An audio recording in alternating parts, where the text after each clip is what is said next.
포스원의 하창봉 팀장과 알아보도록 하겠습니다. 어서 오세요. 네, 안녕하십니까. 네, 외국인 순매수 보인 종목 확인해 보도록 하겠습니다. 오늘 외국인 7천억 원 넘는 대규모 매도세를 기록했습니다. 하지만 그 속에서도 매수한 종목은 있기 마련일 텐데요. 어떤 쪽으로 매수세 기록했나요? 네, 말씀하신 대로 외국인이 오늘도 7천억을 팔았습니다. 참 팔 때도 돈이 필요한데 정말 많이 판다, 그런 말씀 좀 드리겠고요.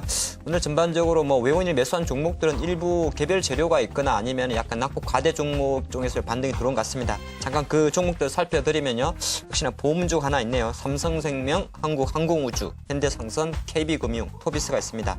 기타 코스닥에도 많은 종목이 있습니다만 좀 오늘 그나마 상승한 종목 순으로 좀 뽑았다 말씀드리겠고, 카이, 한국항공우주 같은 경우는 외국인 매수, 기관 매수까지 동반 매수가 되면서 3만 원대를 회복하면서 오늘도 강보합세로 마감을 한 것 같습니다. 현대상선은 특징주죠. 대북 관련, 북한이 또 유엔에서 조심스러운 또 유엔 북미 회담 이야기가 잠깐 흘러나오다 보니까 오늘 대북 관련주가 상승을 보였다, 그런 말씀드리겠고, KB금융은 주가 내렸습니다만 기관 파는 것을 외국인이 조금 받쳐줬지 않나, 그렇게 보겠습니다. 한 종목만 살펴보면요. 그 종목은 토비스입니다.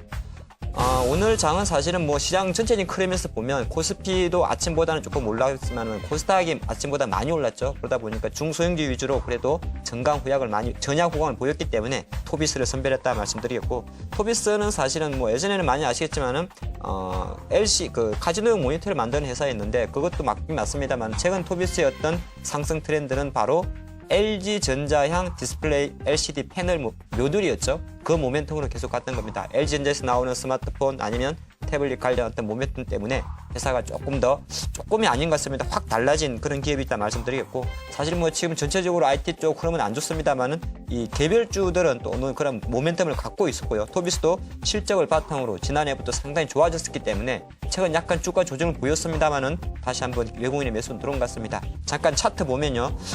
참 많이 올랐어요. 항상 대부분의 개별주 IT 종목들 많이 올랐습니다만 3월달부터 얼추 5천원 시작해서 만원이니까 더블 정도 100% 올랐다가 최근에는 조금 조정을 받았습니다. 그래서 오늘 소폭의 2% 수준의 반등이 나왔는데 수급 잠깐 같이 살펴보시면 일단은 외국인이 그래도 계속 좀 사주고 있다는 겁니다. 근데 중요한 것은 이렇게 외국인이 사주고 있는데 주가는 내렸다는 거죠. 그 말은 무슨 말이냐면 투자자별 동향이 다시 확인하시다시피 기관들이 차익 욕구에 들어가서 그런 겁니다. 즉 그 말의 의미는 오늘 외국인이 사주는 거는 긍정적이다. 하지만 오히려 주가가 다시 계속 올라가려면 오히려 거꾸로 봤을 때 어느 정도 기관의 매도가 주춤이 돼야 된다, 그런 말씀 드리겠고요. 기술적으로 오늘 60일선에서 반등을 했습니다. 그래서 가장 중요한 것은 향후 다음 주부터 이 토비스라는 종목이 기관의 매도가 조금 진정되는지 여부가 사실은 재반등 여부에 좀 판가름이 되지 않나, 그렇게 볼 수 있을 것 같습니다. 그래서 투자 전략은 조금 일단은 가격을 논하지 않겠습니다. 지금은 가격보다는 수급이 좀 우선이기 때문에 다음 주 기관 매도가 좀 진정되는지 여부를 놓고 진입 여부를 판단하는 것이 어떨까 싶습니다.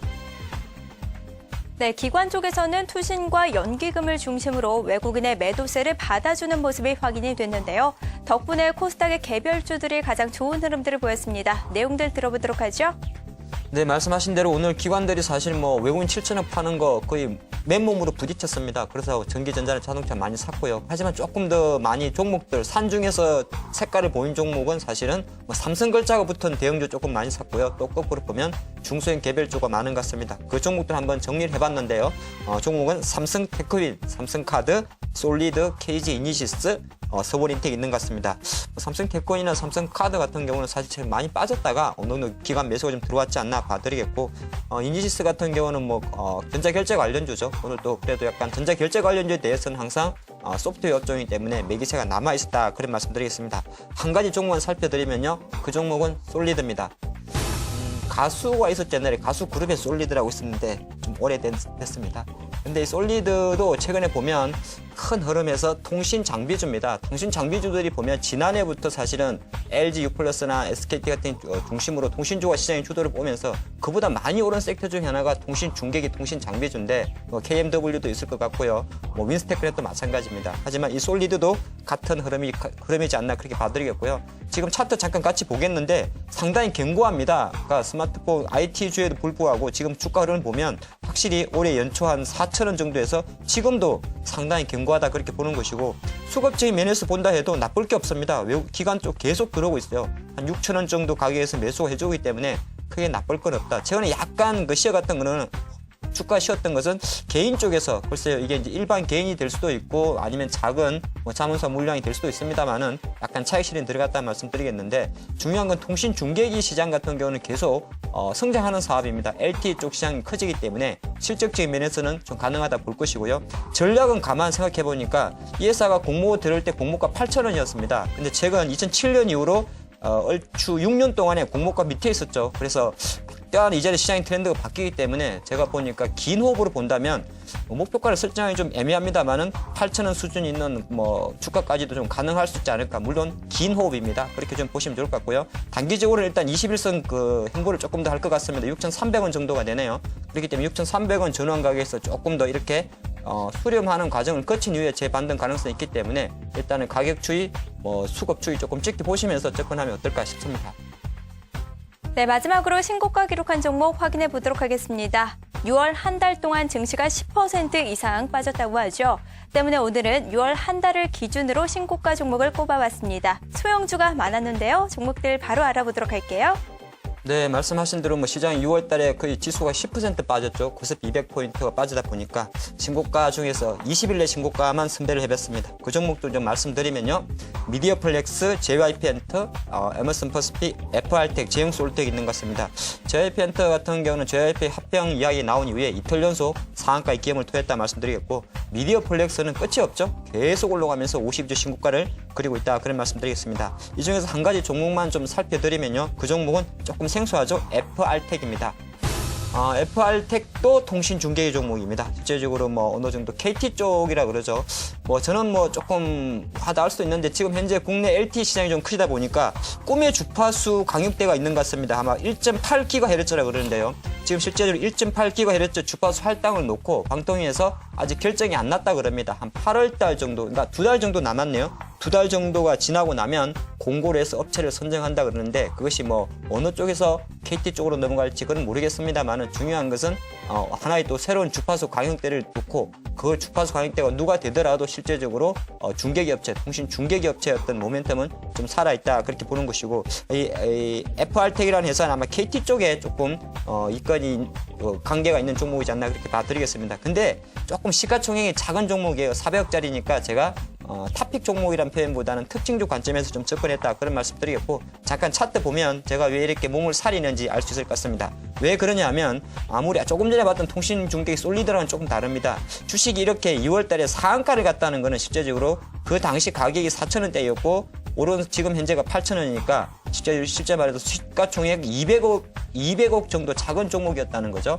그런데 상한가와 하한가 같다는 것은 일부 속칭 말해서 세력주일 가능성이 있습니다. 그런 관점에서 단순하게 좀 실적으로 접근하기에는 저는 무리가 있는 종목이다 말씀드리겠고 그러면 타이밍적으로는 아주 간단한 것 같습니다. 제가 아까 말씀드린 마찬가지로 1.8GHz 주파수 할당을 6월 말부터 7월 달 정도에 공고를 해서 8월 달 정도에 한다 그러니까 지금 현재가 6월 말이라면 최소한 지금의 상승의 연속성은 아니지 않느냐. 오히려 7월 중하순 정도에 재차 어떤 이벤트 드라이버 식으로 좀 접근하는 게 어떨까 싶은 그런 어떤 이벤트성 종목이라 말씀드리겠습니다. 네, 이어서 이슈 스나이퍼 시작하겠습니다. 버냉키 쇼크에 시장이 출렁이고 있습니다. 때문에 상대적으로 중국에 대한 문제는 조금 가려진 것 같은데요. 하지만 알고 보면 미국보다는 중국이 더 큰 문제가 되고 있다는 보고서가 나왔습니다. 자세한 내용들 함께하도록 하죠. KDB 대우증권은 중국 경제에 스태그플레이션 조짐이 있다고 말했습니다. 미국의 양적 완화 정책 변화에 이어 중국 시장까지 경색될 경우 경기와 증시의 불황이 장기화될 것으로 보이는데요. 허재환 KDB 대우증권연구원은 중국 단기금리가 급등한 사례는 2007년 이후 5번째지만 인플레와 성장률이 하락하는 국면에서 금리가 오른 것은 이번이 유일하다고 설명했습니다. 이어 은행 간의 자금 상황을 의미하는 단기금리라고 해도 경기 흐름과 반대로 움직이는 현상인 스태그플레이션 냄새가 난다고 말했는데요. 그는 중국 은행들의 자금 경색이 은행에서 기업들로 전이될 가능성이 있다며 경기와 유동성에 대한 우려가 이어질 것이라고 전망했습니다. 또 이번 달 HSBC 제조업 구매 관리자 지수가 9개월 만에 최저치를 기록했다며 경기와 유동성 어디에도 호재를 찾아보기는 어렵다고 말했습니다. 네, 미국도 문제지만 중국이 더 큰 문제가 되고 있습니다. 경기 불황에 물가 상승까지 겹치는 스태그플레이션이 우려되고 있는데요. 중국에 대한 의존도가 높은 나라이기 때문에 우리 시장 앞으로 빠른 대응책이 필요할 것 같습니다. 좀 더 자세한 전략들 알아보도록 하죠. 참 우리나라는 세계 지도를 딱 놓고 펼쳐보면 항상 예전에도 내우 외 아닙니까? 외적의 어떤 침략도 많았습니다만 현대사에 들어와서도 참 되는 게 없습니다. 최근 한 1, 2개월 동안은 엔화 흐름 때문에 국내 증시가 좀 힘들더니 사실 어저께부터죠. 국내 증시가 많이 빠진 이유 중에 하나는 바로 중국 시장의 불황 그리고 중국 시장의 어떤 지표 악화도 있다 그런 말씀 드리겠습니다. 그러다 보니까 오늘 정권사에서 이런 보고서를 좀 낸 것 같아요. 바로 조짐이란 표현을 쓴 것이지 아직까지 스태그플레이션 넘어간 건 아닌데 작은 하나의 시그널에서 조짐이란 단어를 생각한 것 같습니다. 주식시장이나 경제에서 가장 안 좋은 것이 사실 스태그플레이션이죠. 인플레이션은 그나마 괜찮습니다. 경기가 성장하는 중에 물가 오르는 건 괜찮은데 경기는 내려가는데 물가가 오른다. 상당히 안 좋은 딥 침체를 말씀하는 거죠. 근데 그 시그널은 사실은 중국에 보니까 레포 금리 같습니다. 사실 이것만으로 먼저 예단하기는 좀 이르긴 합니다만은 7일짜리 단기 금리, 은행 안에서만 도는 금리죠. 레포 금리인데 최근에 한 10%대 올랐다 그럽니다. 한 2007년 5월 이후에 5번째를 그러니까 상당히 이거 좀 이상한데 그런 표현이 든다는 겁니다. 물론 이것 때문에 지금 갑자기 중국이 뭐 금리가 올라간다든지 금리 인상 기조로 간다든지 그렇지는 않습니다만은 약간의 조짐이 나왔다는 측면에서 좀 경계를 해보자. 경각심을 좀 높여보자는 그런 보고서지 않나 그렇게 말씀드리겠고요. 중요한 거는 이제 같은 내용인데 조금 확대해서 말씀드리면 실제적으로 뭐 7일짜리 단기 레포 금리를 떠나가지고 중국 쪽에서 마찬가지로 우리나라처럼 지금 금리가 올라가려 하는 미국처럼 금리가 올라가는 기조로 간다면 확실히 계속적으로 경기 부양을 하는 입장에서는 기업들은 다시 한번 신용 경색 우려, 유동성 경색 우려에 위축될 수밖에 없습니다. 그런 관점에서는 뭐 중국 정부가 도시화를 한다, 인프라 투자를 한다, 그런데도 모든 것이 브레이크, 제동이 걸릴 수 있다. 그런 말씀 드리겠고요. 우리나라는 아시겠지만은 실제적으로 대유럽 수출도 많습니다만은 대중국을 모멘텀으로도 많은 활동을 하고 있기 때문에 국가산업 기조상 70% 이상을 우리는 수출에서 포커스를 뽑는 입장에서는 중국 경기의 스태그플레이션 우려 자체는 뭐 기업들의 어떤 향후 투자 전략, 주가에도 상당히 부정적이다. 그런 말씀 드리겠고요. 오늘 이것 때문에 빠졌는지 모르겠습니다만은 포스코가 30만 원을 깼더라고요. 그래서 제가 지금 생각하는 거는 중국 증시가 어느 정도 2100포인트 지금 2000선 약간 위에 있는데 중국 증시의 흐름하고 최근에 중국의 지표를 보면서 잠깐 국내 업종에 대한 전략을 좀 세워볼까 합니다. 잠깐 지금 중국 상해 증시 흐름을 좀 보고 계신데요. 오늘 글쎄요. 종가는 한 2100포인트 전환 가에서 마감을 했는데 지금 상해 증시의 월봉 흐름입니다. 제가 표시를 한 2009년도 이때는 리만 브러더스 사태였죠. 그리고 그 전에 이제 상해 증시가 6000포인트 갔을 때는 맞습니다. 차화정이라든지 어떤 뭐 급등한 장이었고요. 근데 최근에 보면 만약에 이것을 기술적 분석으로 딱 접하면 내려간다는 느낌이 듭니다. 차트가 자꾸 눌린다는 느낌이 들죠. 그래서 제 판단입니다만은 최근에 나왔던 중국의 지표처럼 상당히 안 좋다면 시간의 문제, 중국 상해 증시 2000포인트도 좀 하회할 수 있는 가능성이 있지 않나 보겠는데 그건 언제일까 조금 짧은 시간에 좀 생각해 봤더니 위에 작은 도표가 바로 어저께 발표된 HSBC 중국의 제조 PMI 예비치입니다. 48.3이 나왔죠. 그러다 보니까 중국은 미국처럼 뭐 달러를 푸는 것도 아닌데 계속적으로 특별한 경기 부양도 없는 상태에서 제조 경기까지 위축되다 보니까 사실 대중국 관련주의 흐름이 좀 안 좋았다 말씀드리겠는데 확인할 필요는 있습니다. 이거는 예비치이기 때문에 확정치는 7월 1일 날 발표 예정입니다. 그래서 7월 1일 날 발표되는 확정치가 예비치 48.3보다 조금 돌아서는지 여부 아니면 정말 이 정도로 나오는지 여부가 앞으로 남아있는 1, 2주 동안에 상해 증시의 2000선 지지 여부와 좀 이루어지지 않나 그렇게 보겠고요. 저는 이 제목에도 적어놨는데 우리가 G2 이야기를 하는데 제가 보니까 그동안 정시에서 주식시장에서는 실제적으로 한국 정시에 대해서 미국은 많은 지원, 하나의 미국은 많은 도움을 줬습니다. 뭐 양적 완화라든지. 근데 최근 조금 전에 상해 증시 한번 보셨지만은 2009년 이후부터 2007년 이후부터 최근 6년 동안에 오히려 중국 증시는 뭐 글로벌적으로는 G2는 표현을 썼습니다만은 한국 증시는 오히려 G2의 효과는 좀 못했다 그런 말씀드리면서 향후 화학이라든지 철강, 건설 대부분의 중국 관련 모멘텀 있는 종목에 대해서는 조금 부정적 멘트를 계속 가져가야 될 것 같고요. 조금 더 확산했을 때 혹시나 이것이 그나마 지금 중국에서 성장 드라이버를 찾으려는 삼성전자나 현대, 기아차 같은 전기전자나 자동차까지 불통을 띌 수 있지 않을까 그런 염려도 조금 되는 상당히 좀 불안한 중국 시장이라 할 수 있겠습니다.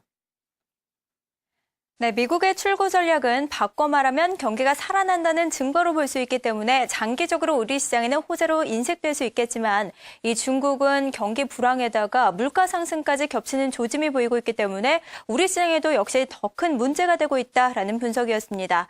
철강이나 화학 그리고 건설주, IT와 자동차주까지 조금 조심해야 된다라는 의견이었네요. 지금까지 이슈 스나이퍼였습니다. 네, 오늘 저 한마디는 좀 또 암울하게 시작해야 될 것 같습니다. 블랙 프라이데이 터져버렸다. 터져버렸다는 거는 사실 뭐 어저께 어느 정도 1850선 정도까지 올라가길래 뭐 어느 정도 조금 기대를 했습니다만 오늘 아침에 사실은 미국 증시도 거의 작년 2012년도 11월 이후에 처음으로 300포인트 수준, 뭐 2% 이상이 급락하는 흐름을 보여줬고요. 오늘 국내 증시 같은 경우도 사실 가장 불안한 1800포인트 초반까지 밀리면서 시장이 좀 힘들었지 않나 보겠는데 오늘 시장에서 트리플 크라운이라는 말씀을 많이 드렸을 겁니다. 트리플, 크라운은 글자는 빼야겠네요. 트리플 약세였습니다. 바로 주식시장 폭락, 환율 급등, 그리고 채권시장 폭락이었다는 거죠. 근데 저는 이 세 가지 중에서 향후에 주시장에 대한 관점에서 접근한다면 가장 중요하게 봐야 될 것이 바로 환율이라 봅니다. 잠깐 환율 흐름을 좀 정리를 해봤는데요. 오늘 그 서울 외환시장에서 우리나라 원달러 환율 같은 경우는 1154원 70전으로 9원 상승해서 마감을 했습니다. 근데 1150원대의 가격은 실제적으로 뭐 최근 지난해 7월 이후 고점이기도 합니다만은 제가 원달러 환율을 주봉 관점에서 2009년 이후로 정리를 해봤는데요. 조그만하게 노랗게 표시한 게 있습니다. 뭐 2009년도 9월, 2010년도 10월 이렇게 노랗게 표시한 건 어떤 타이밍이었냐면 전부 다 미국이 1차, 2차, 3차 양적 완화를 표기했던 그 시점이죠. 근데 그 시점의 수준까지 지금 다시 올라왔다는 겁니다. 그래서 지금 현재 수준, 특히나 뭐 달러가 강세를 보이면서 이머징 시장, 특히나 한국의 원화가 이렇게 약세를 보인다면 오히려 원화 약세는 외국인 주식 보유자 입장에서는 환차손의 리스크가 발생을 하고요. 그렇게 되면 결과론적으로 외국인은 주식을 팔기 싫어도 팔아야 되는 그런 메커니즘. 또 거꾸로 주식을 팔면 또 달러가 나가니까 또 환율이 오르는 상당히 악순환 구조에 좀 걸려있지 않나 보기 때문에 뭐 다음 주라도 계속 장을 보실 때는 어쩔 수 없이 거시경제 관점에서는 환율의 추이를 좀 지켜보셔야겠다 그런 말씀 드리겠고 제가 아까 포스코 이야기를 잠깐 드린 것 같아요. 이제 이걸 보고 좀 많은 고민을 좀 해봤습니다. 포스코가 오늘 보니까 29만 4천 원. 5년 전 주가입니다. 리만 브러더스 사태 주가니까 사실 지금 시장에서는 많은 이야기를 하고 있습니다. 지금에 빠지는 것이 약간은 느낌상 사실 최근 5년 동안 리만 브러더스 사태 이후에 미국의 양적 완화 카드로 5년 사이클의 끝이 아닐까 하는 상당히 비관론자의 어떤 전망도 좀 나오고 있는 상당히 좀 불안한 장인 게 사실인데 그러한 와중에 포스코 대표적인 산업재면서 중국 관련주인 포스코가 30만을 깼다는 것은 아까 제가 중국 증시에 대한 이슈를 좀 말씀드렸습니다만은 단순하게 낙폭 과대적으로만 접근하기에는 뭔가 산업의 정체성이 좀 의심이 된다 그런 말씀 드리겠고요. 환율이 급등했기 때문에 보통 환율이 이렇게 오르게 되면 장이 조정을 보일 때 지난해는 작년도 제가 올로 기억이 나네요. 장 급락했을 때는 통신주나 제약주, 음식료주가 올랐는데 내수주들도 지금 접근하기가 조금 부담스럽습니다. 특히나 음식료주 같은 경우는 뭐 지금 많이 내려가는 게 중요한 게 아니라 환율 리스크에 가장 많이 노출된 섹터가 바로 음식료주죠. 대부분의 곡물을 수입해오기 때문에 그래서 같은 내수주 중에서도 단순하게 좀 접근하기보다는 환 리스크에는 좀 덜한 섹터에 접근해야 되겠다 그런 말씀 드리겠고 장은 반등은 합니다. 제가 드리고 싶은 말씀은 장은 항상 한 200포인트 빠지면 반등을 합니다. 근데 오늘 흐름을 딱 보니까 오늘 종합주가지수보다는 사실은 코스닥의 반등이 참 좋았던 것 같아요. 종목들도 보니까 아침보다는 확실히 저점을 많이 높이고 양봉으로 끝난 게 많은 것 같습니다. 연기금이 매수가 들어와도 무리하게 삼성전자에 많이 살 것 같지 않은 그런 느낌이 좀 들기 때문에 아무 이제 다음 주에 종목별 선택을 하더라도 오히려 어쩔 수 없이 대형주보다는 그래도 중소형주 쪽에서의 낙폭 과대 측면으로 조금 접근하는 역발상적인 관점도 좀 필요하지 않나 보기 때문에 일단 오늘 이번 주말은 조금 편히 쉬시고요. 편히 쉬셔야 됩니다. 어쩌겠습니까? 편히 쉬시고 다음 주 그래도 기술적 반등이라도 노려볼 수 있는 그런 장이 왔으면 어떨까 싶습니다.